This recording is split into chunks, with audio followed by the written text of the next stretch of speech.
Student, बेटा आज हम लोग जो है डिस्कस करने वाले हैं मेनली फ्रिक्शन के बारे में। ठीक है ना, हमने न्यूटन्स लॉज ऑफ मोशन को डिस्कस किया, उस पर कुछ प्रॉब्लम्स भी डिस्कस किए। लेकिन आज जो है एक बहुत ही अच्छी टॉपिक है जिससे भी बहुत बार क्वेश्चन पूछे गए हैं, वो है फ्रिक्शन। ठीक है ना, और उसके बेसिक छोटे छोटे कॉन्सेप्ट हैं उनको लेना है, और जो लिमिटेड फार्मूले हैं उनको हम क्या है आपको एक्सप्लेन करेंगे बहुत ही कम टाइम में। ठीक है ना, और जहाँ से न्यूमेरिकल बनेंगे आपके।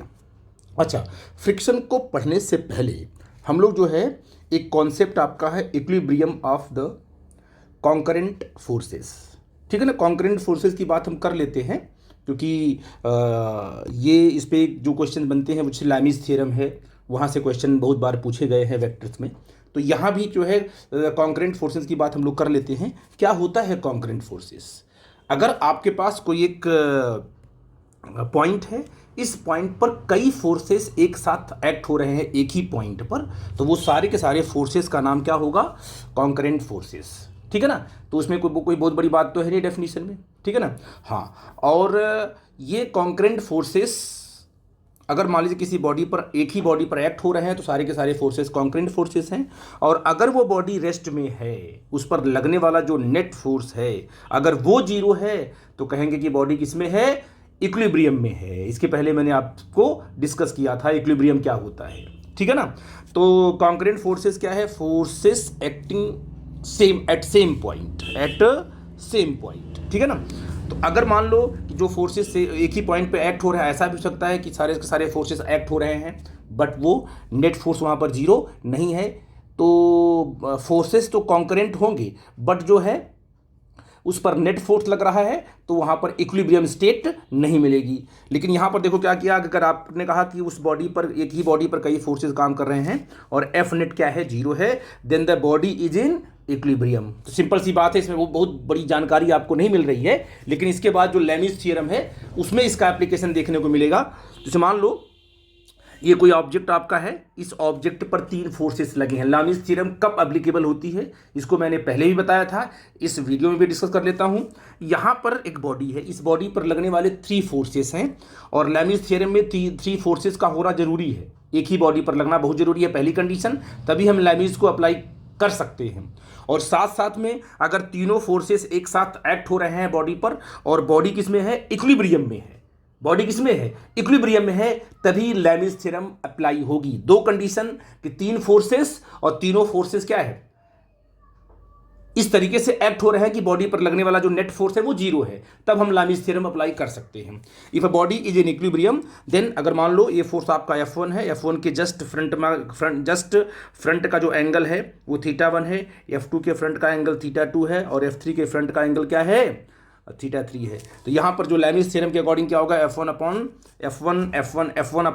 साइन θ1, F2 अपॉन साइन θ2, और F3 अपॉन साइन θ3। ये आपका रेशियो इक्वल होगा, और इसी पर क्वेश्चन अगर बनेंगे तो इस तरीके से हम लोग उसको सॉल्व कर सकते हैं। ठीक है बेटा जी, आई थिंक लैमीज थ्योरम और कॉन्करेंट फोर्सेस के कॉन्सेप्ट को आप समझ पाए। प्रॉब्लम कराएंगे तो और भी आपको समझ में आएगा। ठीक है बेटा, अब बेटा क्या है, हम डिस्कस करने वाले हैं जो मेन टॉपिक आपकी है फ्रिक्शन के बारे में। ठीक है ना, फ्रिक्शन क्या है, कब डेवलप होता है, कैसे होता है, उसकी स्टडी करने वाले। यहां पर एक सरफेस है, इस पर एक ब्लॉक रखा गया है, सिंपल रख दिया गया है। ठीक है ना, जब ये ब्लॉक, अभी फोर्सेस को मत देखिए, ब्लॉक आपका यहां रख दिया गया। ठीक है ना, तो ब्लॉक पर लगने वाले फोर्सेस के बारे में सोचिए, तो कहोगे सर कि mg जो है वो कहां एक्ट होगा? डाउनवर्ड डायरेक्शन में होगा, क्योंकि जो अर्थ इस ब्लॉक पर फोर्स लगाएगी वो mg लगाएगी, है ना। और ये सरफेस इस ब्लॉक को जो नॉर्मल रिएक्शन देगा वो n देगा, है कि नहीं है? आपका ब्लॉक रेस्ट में क्यों है? क्योंकि डाउनवर्ड डायरेक्शन में जो फोर्स लग रहा है उतना ही फोर्स क्या है? अपवर्ड डायरेक्शन में लग रहा है। तो बॉडी किसमें आपकी? रेस्ट में है। कोई प्रॉब्लम की बात नहीं है, कोई दिक्कत की बात नहीं थी। अब हमने क्या किया कि एक एक्सटर्नल फोर्स हमने इस बॉडी पर हॉरिजॉन्टल लगा दिया। तो अगर देखिए यहां पर तो नेट फोर्स जीरो हो गया, mg डाउनवर्ड, उतना ही फोर्स अपवर्ड, तो नेट फोर्स वर्टिकली क्या हो गया? इक्वल हो गया, तो वो जीरो कर देगा, दोनों कैंसिल कर देंगे, तो बॉडी पर लगने वाला जो नेट फोर्स है वो क्या है? जीरो हो जाएगा, तो बॉडी मूव नहीं करने वाली है। ठीक है, अब अगर आपने एक्सटर्नल फोर्स लगा दिया इस बॉडी पर, इस बॉडी को मूव करना चाहिए, क्योंकि इस एक्सटर्नल फोर्स को अपोज करने वाला कोई दूसरा फोर्स तो आपको यहां दिख नहीं रहा है। तो जब हमने इस पर ये फोर्स लगाया तो हमने सोचा कि भाई इस पर एफ नेट तो लग गया है अब, क्योंकि हॉरिजेंटल एक फोर्स लगा दिया हमने, ये वाले फोर्स तो आपस में कैंसिल कर रहे थे, लेकिन इसको कैंसिल करने वाला कोई फोर्स नहीं है, तो इस पूरी की पूरी बॉडी को राइट साइड में मूव करना चाहिए, लेकिन ये बॉडी मूव नहीं की, ज्यों कहते हो ये पड़ी रही। तो फिर प्रॉब्लम आ गई कि भाई इस पर हमने नेट फोर्स लगा दिया, ये फोर्स लगाने के बाद भी ये बॉडी राइट साइड में क्यों नहीं मूव कर रही है। ठीक है, तो इसका मतलब इस बॉडी पर कोई ना कोई फोर्स राइट से लेफ्ट की तरफ लग रहा है, तभी तो इसको कैंसिल करेगा वो। तो बाद में चला पता कि भाई यहां पर जो ये फ्रिक्शन है, ये देखो इस सरफेस जो कांटेक्ट सरफेस के बीच में दोनों के ब्लॉक और सरफेस के बीच जो कांटेक्ट फोर्स है, यहाँ पर जो है फ्रिक्शन इंटरलॉक्स बन रहे हैं, जो कि क्या डेवलप करते हैं, फ्रिक्शन डेवलप करते हैं। तो हमने जब एक्सटर्नल फोर्स लगाया इस बॉडी पर, तो इस बॉडी पर इस सरफेस ने, नीचे वाले सरफेस ने इस बॉडी पर एक फोर्स कौन सा लगाया, फ्रिक्शनल फोर्स लगाया, जिसको एफ बोलते हैं। और फ्रिक्शनल फोर्स जो है एक्सटर्नल फोर्स के जस्ट क्या हो गया, अपोजिट हो गया, तभी तो ये बॉडी रेस्ट में है। तो यहां से फ्रिक्शन का कॉन्सेप्ट आ गया। ठीक है ना। तो क्या ये बॉडी कभी भी मूव नहीं करेगी, करेगी बेटा, जब इस फोर्स को लगातार हम इंक्रीज करते जाएंगे। ठीक है ना। तो हमारा फ्रिक्शन भी क्या करेगा, इंक्रीज करता जाएगा और बॉडी को रोकने का प्रयास करेगा। ठीक है ना। अब बढ़ाते बढ़ाते हमने क्या है, जब इसको हमने और बढ़ा दिया तो फ्रिक्शन आपका और बढ़ गया। ठीक है ना। तो करते करते टाइम ऐसा आ जाएगा कि जब इसको मैंने इतना इंक्रीज कर दिया कि अब ये कांटेक्ट सरफेस ये फ्रिक्शनल फोर्स अब ये एक्सटर्नल फोर्स का अपोज नहीं कर पाएगा उतना जितना फोर्स लगाया आपने है। इट मीन्स क्या है, यहाँ पर इंटरलॉक्स टूट जाएंगे, इसके बाद बॉडी क्या करना शुरू कर देगी, मूव करना शुरू कर देगी। तो बॉडी अगर मूव करना शुरू कर देगी तो क्या बॉडी और सरफेस के बीच का फ्रिक्शन खत्म हो जाएगा, नहीं, फ्रिक्शन रहेगा, फ्रिक्शन तो रहेगा। जैसे मान लीजिए आपने यहाँ पर जो इसकी लिमिटिंग, इसका जो लिमिटिंग फ्रिक्शन है, मीन्स क्या फोर्स बढ़ाते गए बॉडी नहीं मूव कर रही है, फोर्स बढ़ाते गए बॉडी नहीं मूव कर रही है, करते करते एक ऐसा फोर्स यहाँ आ जाएगा जिस फोर्स पर सारे के सारे इंटरलॉक्स क्या है, टूट जाएंगे, वो होगा लिमिटिंग फ्रिक्शन। अब इसके बाद फ्रिक्शन नहीं बढ़ सकता है। इसके बाद जरा सा फोर्स आपने यहाँ बढ़ाया तो बॉडी क्या कर जाएगी, मूव कर जाएगी। तो मतलब क्या हुआ, जब तक बॉडी रेस्ट में है तब तक तो स्टैटिक फ्रिक्शन है, स्टैटिक फ्रिक्शन है, अभी भी रेस्ट में है, स्टैटिक फ्रिक्शन है, फोर्स हमने इसको और बढ़ाया, अभी स्टैटिक फ्रिक्शन। जब तक बॉडी क्या है, रेस्ट में रहेगी तब तक स्टैटिक फ्रिक्शन लगता रहेगा। तो लिमिटिंग फ्रिक्शन क्या है, लिमिटिंग फ्रिक्शन वास्तव में स्टैटिक फ्रिक्शन की जो अपर लिमिट है, मैक्सिमम जो स्टैटिक फ्रिक्शन होगा उसको बोलेंगे लिमिटिंग फ्रिक्शन। तो स्टैटिक फ्रिक्शन कहां से कहां हो सकता है, स्टैटिक जो फ्रिक्शन है वो जीरो से लेकर के ये जो है स्टैटिक फ्रिक्शन है ना, ये हो जाएगा मैक्स तक, इसे बोलेंगे लिमिटिंग फ्रिक्शन। इसके बाद क्या आ जाएगा, काइनेटिक फ्रिक्शन। तो स्टैटिक फ्रिक्शन की रेंज कहाँ से होती है, जीरो से लेकर के लिमिटिंग फ्रिक्शन तक होती है। आई थिंक मेरी बात आप समझ गए। तो 3 टाइप के फ्रिक्शन की बात करूंगा मैं। तो फ्रिक्शन कहाँ डेवलप कैसे होता है, इंटरलॉक्स यहाँ बन जाते हैं, फ्रिक्शन यहाँ डेवलप हो जाता है, और आप क्या करोगे, लगातार कंटिन्यू इसको बढ़ाते रहोगे, फ्रिक्शन बढ़ता रहेगा। एक टाइम में इतना फोर्स ये बढ़ा दोगे आप कि इंटरलॉक्स टूट जाएंगे, तो स्टैटिक फ्रिक्शन का जो मैक्सिमम फ्रिक्शन होगा उसको बोलेंगे लिमिटिंग फ्रिक्शन। इसके बाद इंटरलॉक्स टूटेंगे, बॉडी क्या करने लगेगी, मूव करने लगेगी, और ड्यूरिंग द मोशन जो फ्रिक्शन होगा उसको बोलेंगे काइनेटिक फ्रिक्शन। ठीक है बेटा जी, आई थिंक इस बात को आप समझ गए। अब देखो मैं आपको एक्सप्लेन कर रहा हूँ कि ये ग्राफ बड़ा इंपॉर्टेंट है, बार बार ये डिस्कस करना है इसको। ये मान लो आपके पास एक ब्लॉक है, ये आपका सरफेस है, और ये सरफेस आपका है, और आपने क्या है, एफ एक्सटर्नल फोर्स लगा दिया आपने, तो यहाँ पर फ्रिक्शन डेवलप हो जाएगा। बॉडी अभी रेस्ट में है तो अभी ये स्टैटिक फ्रिक्शन है। इस फोर्स को आपने थोड़ा और बढ़ाया, ये फोर्स लगाया आपने तो फ्रिक्शन भी आपका बढ़ा, बॉडी अभी रेस्ट में। इसको भी आपने और थोड़ा बढ़ाया तो ये भी थोड़ा और बढ़ा, बॉडी अभी रेस्ट में। आपने इसको और बढ़ा दिया तो फ्रिक्शनल फोर्स और बढ़ गया। ये सब स्टैटिक है क्योंकि बॉडी रेस्ट में अभी है, ठीक है ना। इसके बाद आपने देखा कि जब इसको हमने बढ़ा दिया इस तरीके से, अब यहाँ जो इंटरलॉक्स है वो टूट गए, बॉडी मूव कर गई। इट मीन्स क्या हुआ कि स्टैटिक बॉडी रेस्ट में थी, फिर भी रेस्ट में है, फिर भी रेस्ट में है, फिर भी रेस्ट में, करते करते जिस पॉइंट पर इंटरलॉक्स टूटते हैं वो पॉइंट कहलाता है लिमिटिंग फ्रिक्शन, स्टैटिक फ्रिक्शन की मैक्सिमम वैल्यू। ठीक है ना। इसके बाद क्या आ जाएगा, तुम्हारी काइनेटिक फ्रिक्शन। ठीक है ना। तो अगर हम आपको यहाँ पर एक्सटर्नल फोर्स और ये फ्रिक्शनल फोर्स के बीच में अगर ग्राफ ड्रॉ करें, तो सबसे पहले जब बॉडी को आपने रखा था, कोई फोर्स नहीं लगाया था, सिंपल ये कोई एक्सटर्नल फोर्स नहीं था, फ्रिक्शनल फोर्स नहीं था, आपने बॉडी को सरफेस पे रख दिया था तो उस टाइम पर फ्रिक्शन आपका जीरो था। फिर आपने फोर्स, जैसे ही फोर्स लगाओगे वैसे ही फ्रिक्शन डेवलप होगा। फ्रिक्शन बढ़ा, थोड़ा और बढ़ा, थोड़ा और बढ़ा, थोड़ा और बढ़ा, जब जैसे जैसे फोर्स बढ़ाते जा रहे हो, कौन सा फोर्स, एक्सटर्नल फोर्स आप बढ़ाते जा रहे हो, फ्रिक्शन बढ़ता जा रहा है, बढ़ता जा रहा है, बढ़ता जा रहा है, बढ़ता जा रहा है। और ये देखो यहाँ पर फ्रिक्शन हो गया तुम्हारा मैक्सिमम, स्टैटिक जो फ्रिक्शन हो गया तुम्हारा मैक्सिमम। अब सरफेस रोक नहीं पाएगा ब्लॉक को, क्योंकि अब उसका मैक्सिमम वैल्यू स्टैटिक की आ गई। और जैसे ही ये स्लाइड करेगा, इंटरलॉक्स यहाँ टूटेंगे, स्लाइड कर जाएगा, वैसे ही आपका जो ड्यूरिंग द मोशन जो फ्रिक्शन होगा सरफेस और बॉडी की कांटेक्ट के बीच में, उसको बोलेंगे काइनेटिक फ्रिक्शन। और काइनेटिक फ्रिक्शन लिमिटिंग फ्रिक्शन, ये देखो ये पूरी की पूरी लाइन स्टैटिक फ्रिक्शन की ही बनी हुई है, लेकिन स्टैटिक फ्रिक्शन का जो अपर पॉइंट है, that point is known as limiting friction. और लिमिटिंग फ्रिक्शन पूरे ड्यूरिंग द होल कॉन्सेप्ट, आप बॉडी रेस्ट में थी, मोशन में थी, तो लिमिटिंग फ्रिक्शन की वैल्यू काइनेटिक फ्रिक्शन से ज़्यादा होती है। और ज़रा सा क्या यहाँ पर एक किंक आपको मिलता है, ज़रा सा जो है जब इंटरलॉक्स यहाँ टूटते हैं तो फ्रिक्शन थोड़ा सा कम होकर के फिर बिल्कुल हो जाता है कांस्टेंट। तो काइनेटिक फ्रिक्शन आपका क्या होता है, कांस्टेंट होता है during the motion. Friction is kinetic friction is always constant. But जब स्टैटिक होगा तो फ्रिक्शन बढ़ेगा बढ़ेगा बढ़ेगा बढ़ेगा बढ़ेगा और लिमिटिंग तक वो बढ़ता जाएगा। तो इस तरीके से इसे आपने फोर्स को कहाँ लगाया, राइट साइड में लगाया, तो फ्रिक्शन कहाँ लगा, इस एक्सटर्नल फोर्स के जस्ट अपोजिट लगा। जैसे मान लो एक ब्लॉक यहाँ पर है, अगर ये ब्लॉक इधर की तरफ स्लाइड कर रहा है, इस स्लाइड इधर की तरफ कर रहा है, तो फ्रिक्शन कहाँ लगेगा, ऊपर की तरफ लगेगा, है ना। और यही ब्लॉक अगर ऊपर की तरफ स्लाइड करेगा तो फ्रिक्शन कहाँ लगेगा, नीचे की तरफ लगेगा। फ्रिक्शन वास्तव में क्या कर रहा है, ब्लॉक के मोशन को अपोज कर रहा है। ये इस एग्जाम्पल को देख करके, ठीक है ना। तो क्वेश्चन एक सा है कि do friction always opposes the motion, क्या हमेशा फ्रिक्शन मोशन को अपोज ही करता है, नहीं। वास्तव में फ्रिक्शन, हम ये इसका नो होगा आंसर, 12 बच्चे ऐसे लिख देते हैं।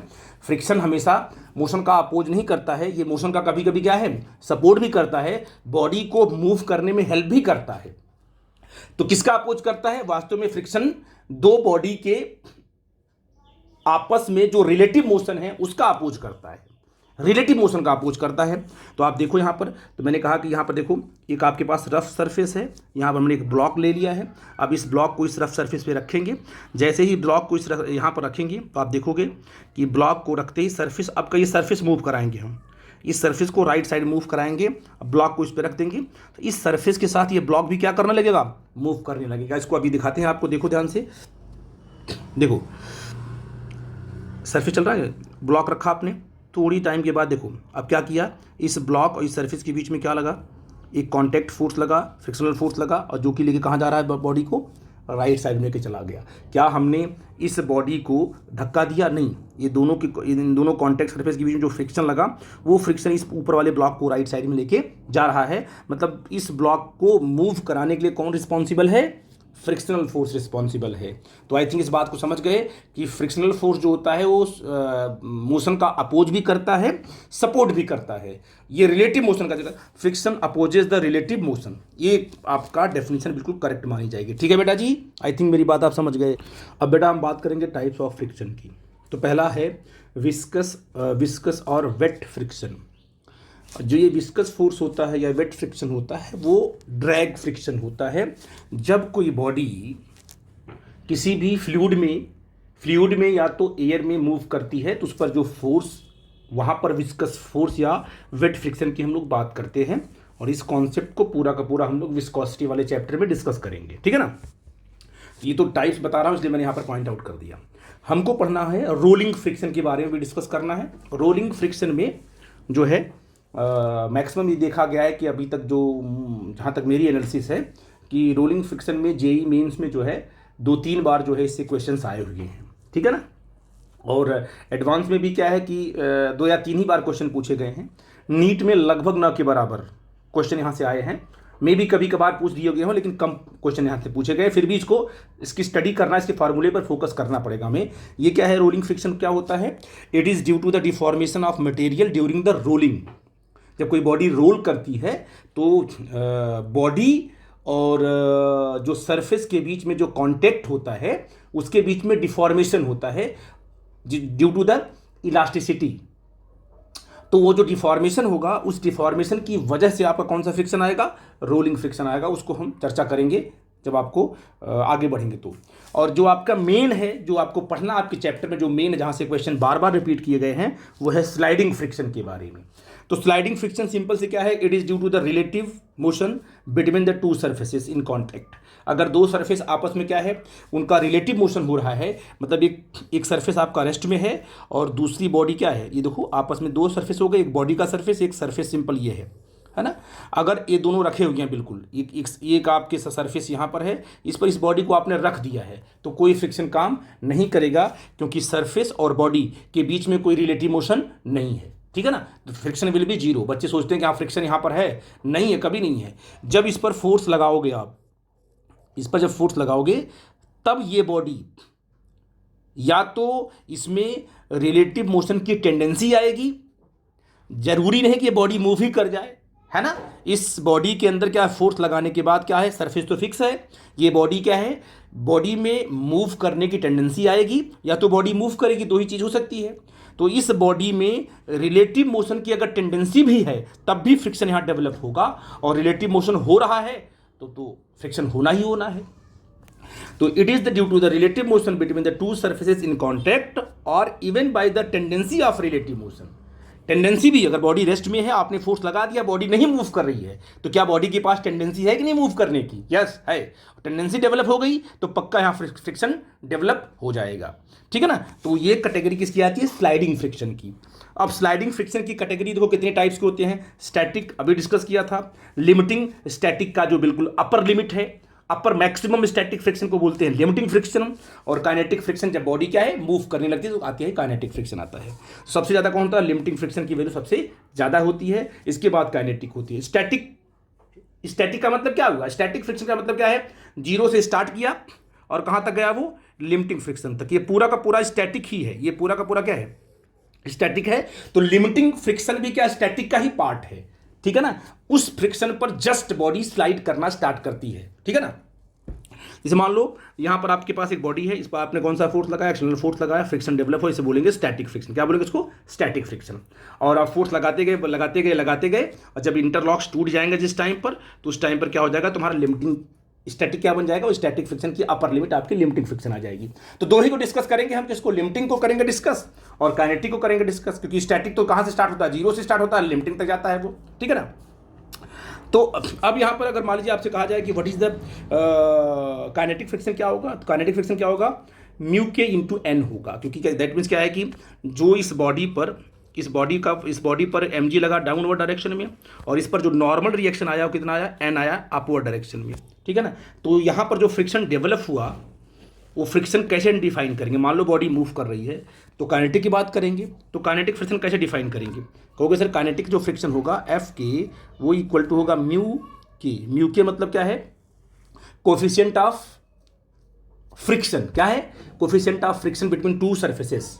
और ये क्या आपका हो जाएगा, ये हो जाएगा आप सिंपल एन, जो बॉडी का एन होगा, यानी एन डिसाइड करता है कितना फ्रिक्शन होगा कितना फ्रिक्शन नहीं होगा। अगर एन की वैल्यू क्या होगी, ज़्यादा होगी, बॉडी का वेट ज़्यादा होगा, तो फ्रिक्शन भी क्या होगा, ज़्यादा होगा, क्योंकि इंटरलॉक्स यहाँ पर अधिक टाइटली एक दूसरे को पकड़ के रखेंगे दोनों सरफेसेस के इंटरलॉक्स।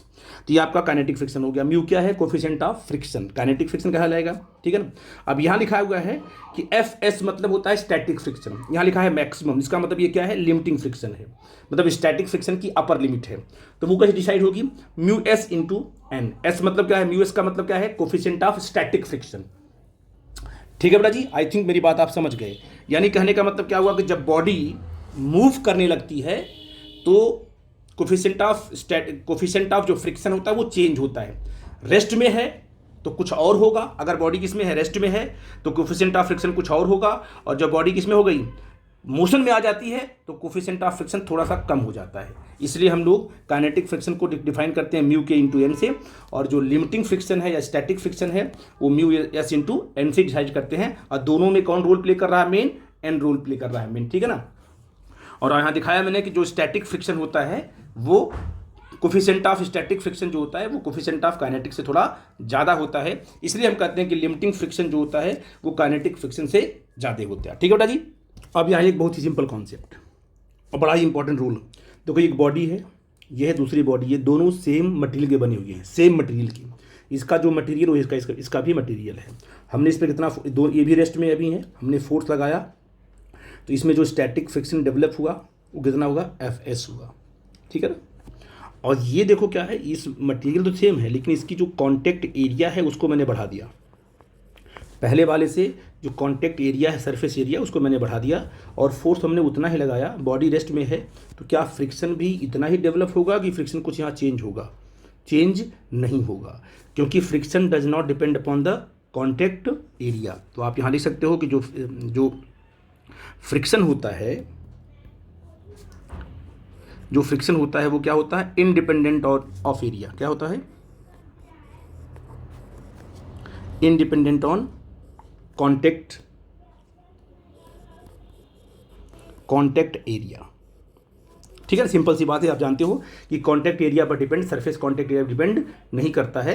आई थिंक जब इसकी थ्योरी आपने पढ़ा होगा तो वहाँ इंटरलॉक्स की बात की गई होगी, तो वहाँ पर पूरा का पूरा इसको विजुलाइज कराया गया होगा, ठीक है बेटा जी। तो ये बड़ा इंपॉर्टेंट पॉइंट है कि अगर एरिया आप बढ़ाते हो तो फ्रिक्शन आपका नहीं बढ़ता है, ठीक है बेटा जी। अब देखो काइनेटिक फ्रिक्शन की डायरेक्शन क्या होगी। अगर ये बॉडी कहाँ चल रही है, इस बॉडी की वेलोसिटी क्या है, 3 मीटर पर second square, velocity right side में है, तो फ्रिक्शन क्या होगा, जस्ट इसके अपोजिट होगा, ठीक है ना। अगर मान लो एक बॉडी यहाँ पर, इस बॉडी को हम ऊपर की तरफ 3 मीटर पर सेकंड से मूव करा रहे हैं, ये कॉन्टैक्ट सरफेस एरिया है, तो कॉन्टैक्ट सरफेस एरिया की अलोंग ही फ्रिक्शन आएगा, चाहे ऊपर आएगा चाहे नीचे की तरफ आएगा। तो बॉडी का मोशन कहाँ पर है, अपवर्ड डायरेक्शन में है, तो फ्रिक्शन कहाँ लगा आपका, डाउनवर्ड डायरेक्शन में लगा। आई थिंक मेरी बात समझ पाए आप लोग कि बॉडी के मोशन के अकॉर्डिंग ही फ्रिक्शन की डायरेक्शन को हम डिसाइड करते हैं। तो कि बॉडी यहाँ पर हम एफ के क्यों लिखा हमने, क्योंकि बॉडी किसमें है, मोशन में है, तो काइनेटिक फ्रिक्शन ही आएगा, ठीक है ना। अब यहाँ बड़ी इंपॉर्टेंट चीज़ है, देखो यहाँ पर हमने 2 ब्लॉक लिया, एक ए लिया और एक बी लिया। बी मूव कर रहा है 5 मीटर पर सेकेंड से, ए मूव कर रहा है 3 मीटर पर सेकेंड से। अब बताइए यहाँ पर 2 कॉन्टैक्ट सरफेसेस हैं, एक तो ऊपर वाला है ये और एक नीचे वाला ये है। तो जो कॉन्टैक्ट सरफेसेस पे जो फ्रिक्शन लग रहा है, क्योंकि ए पर भी लगेगा बी पर भी लगेगा, तो जो फोर्सेस लग रहे हैं, फ्रिक्शनल फोर्सेस लग रहे हैं, उनकी डायरेक्शन को हम डिसाइड कैसे करेंगे, ठीक है ना। अब देखो यहाँ पर दोनों बॉडी मूव कर रही है, तो आप क्या करो, एक को रेस्ट में कर दो। पहली बात, चाहे ए को रेस्ट में करो चाहे बी को रेस्ट में करो, एक को रेस्ट में करके दूसरे को देखना होगा, क्योंकि यहाँ पर रिलेटिव वाला कॉन्सेप्ट आ रहा है। मैंने आपको बार बार बताया है कि जब भी 2 बॉडी साथ में मूव कर रहे हैं तो एक को रेस्ट में कर दो और दूसरे को ऑब्जर्वेशन में लो, तो आपका रिजल्ट बिल्कुल करेक्ट आएगा। लेकिन ऑब्जर्वेशन में लेने के लिए आपका कॉन्सेप्ट, आपका रिलेटिव कॉन्सेप्ट क्रिस्टल क्लियर होना चाहिए। जैसे आपने कहा कि बी पर आप बैठ गए तो बी रेस्ट में आ गया, ठीक है ना। तो बी रेस्ट में आ गया, तो अब बताओ ए, जब बी पे बैठ करके आप ए को देखोगे तो ए की वेलोसिटी क्या होगी। तो बेटा जी ए की वेलोसिटी क्या होगी, ए की वेलोसिटी वास्तव में होगी, देखो 5, ये इसकी वेलोसिटी कितनी है, 5 है, कितनी इसकी है, 3 है। तो जब आप ए पर बैठ करके आप बी पर बैठ करके आप बी को रोक दिया आपने, अब ए को देख रहे हो, तो क्या करोगे, ए की वेलोसिटी में से इसकी वेलोसिटी को माइनस करोगे, 3 - 5 करोगे, -2 आएगा। तो जब यहाँ पर बैठ के आप ए को देखोगे तो ए किस वेलोसिटी से मूव करता हुआ दिखाई पड़ेगा आपको, 2 मीटर पर सेकेंड से, 2 मीटर पर सेकेंड से। कहाँ पर, राइट साइड में। आई थिंक मेरी बात समझ पाए मैं क्या बोल रहा हूँ। अब ए पर बैठ करके आपने बी को देखा तो आपको ऐसा लगेगा बी कहाँ मूव कर रहा है, 2 मीटर पर सेकेंड से राइट साइड में। तो अब बताइए ये तो रेस्ट में है आपके हिसाब से, और ये कहाँ मूव कर रहा है, लेफ्ट साइड में। तो अब बताओ फ्रिक्शन कहाँ डेवलप होगा, तो ए पर जो फ्रिक्शन डेवलप होगा वो डायरेक्शन क्या होगी इसकी, ऐसे होगी, ये होगी ना, होगी। क्यों, क्योंकि ये कहाँ मूव कर रहा है, राइट साइड में। आई थिंक मेरी बात समझ में आ गई। तो मतलब बी ने ए पर जो फ्रिक्शन लगाया वो कहाँ लगाया, राइट साइड में लगाया। तो क्या ए भी बी पर फ्रिक्शनल फोर्स लगाएगा, बिल्कुल लगाएगा। कहाँ लगाएगा वो लेफ्ट साइड में लगाएगा, ऐसे। क्यों, क्योंकि ये ए चाहेगा कि ये पूरा का पूरा ब्लॉक बी कहाँ मूव करे, लेफ्ट साइड में मूव करे। आई थिंक मेरी बात आप समझ पा रहे हो। तो ए ने बी पर फोर्स लगाया, फ्रिक्शनल फोर्स बी पर ए ने लगाया। आई थिंक डायरेक्शन की बात आप समझ गए। तो मैंने यहाँ पर लिखा हुआ है कि ब्लॉक ए क्या करेगा, 2 मीटर पर सेकेंड स्क्वायर से मूव करेगा, कहाँ पर, लेफ्ट साइड में। तो जो काइनेटिक फ्रिक्शन लगाएगा बी लगाएगा ए पर, कहाँ लगाएगा, राइट साइड में। और ए जो लगाएगा बी पर कहाँ लगाएगा, वो लेफ्ट साइड में लगाएगा। आई थिंक मेरी बात आप समझ पा रहे हो मैं क्या बोल रहा हूँ, ठीक है बेटा जी। अब बताइए, मैं कहूँ कि भाई यहाँ पर बताओ, यहाँ पर जो मोशन है, यहाँ पर वास्तव में यहाँ पर जो काइनेटिक फ्रिक्शन डेवलप होगा वो क्या होगा, क्योंकि यहाँ के लिए तो होल सिस्टम कहाँ मूव कर रहा है, बोलो, राइट साइड में।